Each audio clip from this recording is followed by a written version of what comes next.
Hi, I'm Peter DeWitt, and I am the co-author of Leading with Intention: How School Leaders Can Unlock Deeper Collaboration and Drive Results.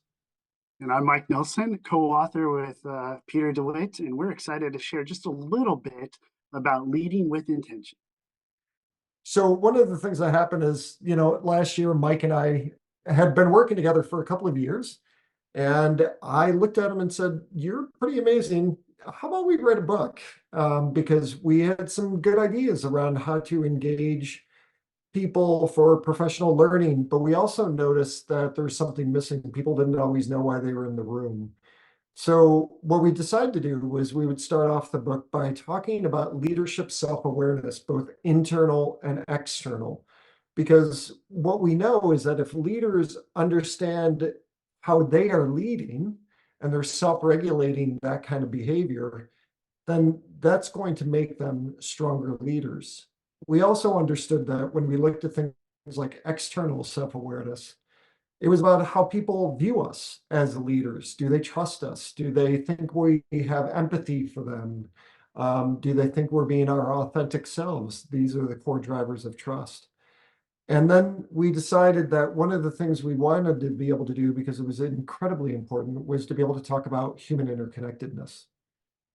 So human interconnectedness is a two-word phrase that we coined, kind of describes relationships, but really goes a bit deeper. So from that self-awareness, both internal and external self-awareness, we guide the readers in our book, Leading with Intention, into human interconnectedness. And I think the best example that we could share in describing what human interconnectedness is the giant redwood tree. And that's the giant of all trees. And yet their root system is they don't have a taproot that goes very deep. They actually have, for as large of a tree as they are, their root system is pretty shallow. But what's unique about the giant redwoods is all of their root systems are interconnected with one another. So whether it's during turbulent times, stormy times, dry weather, all of those different things, those trees can stand together because they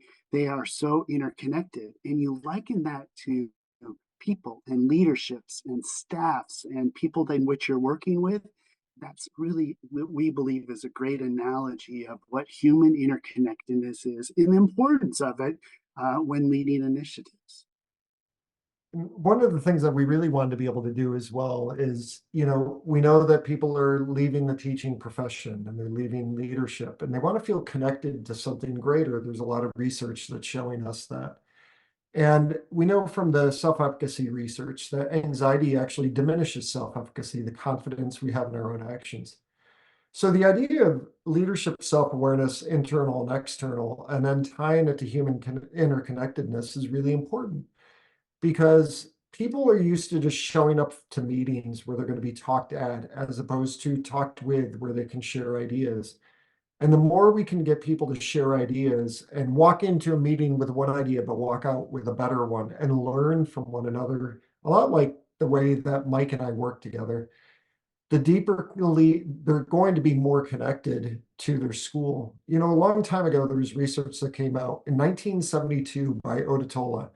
And Odutola said that students are alienated for two reasons. One, they don't feel like they have a voice in their own learning. And number two, they don't feel like they're connected to their teacher or school. We believe the same is for adults, and that's why human interconnectedness is so important. But we also wanted to make sure we tied it to the practical. And we started focusing on things like academic plans or strategic plans and in engaging in collaborative inquiry.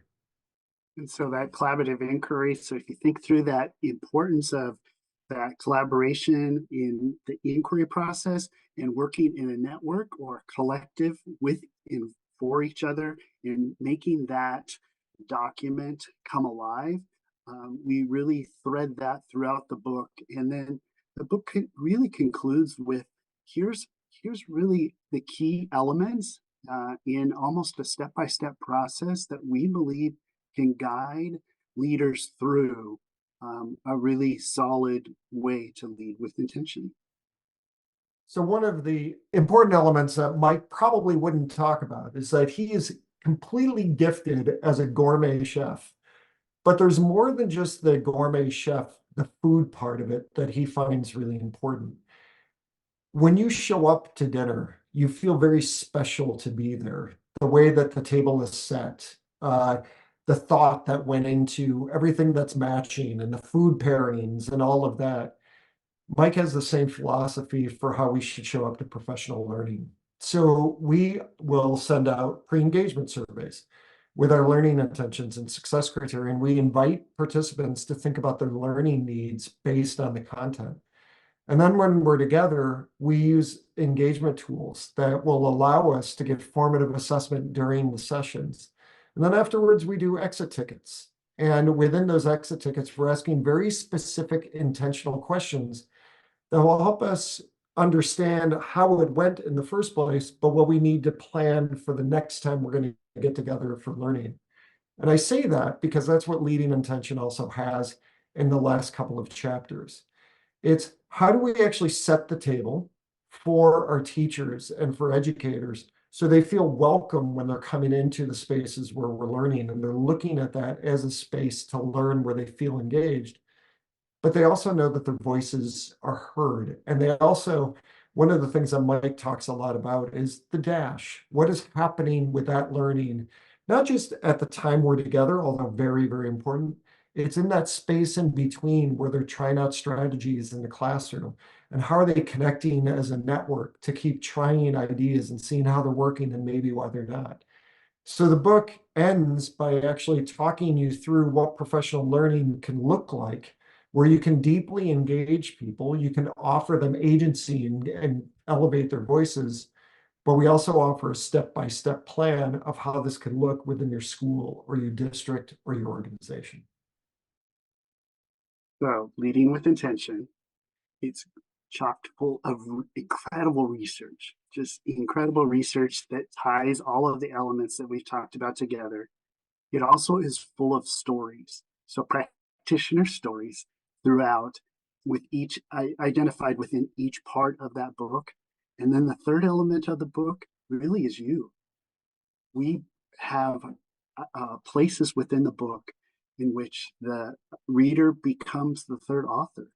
And by the end of the time that they read the book, really it's a book that Peter and Mike and whoever is the reader have put together.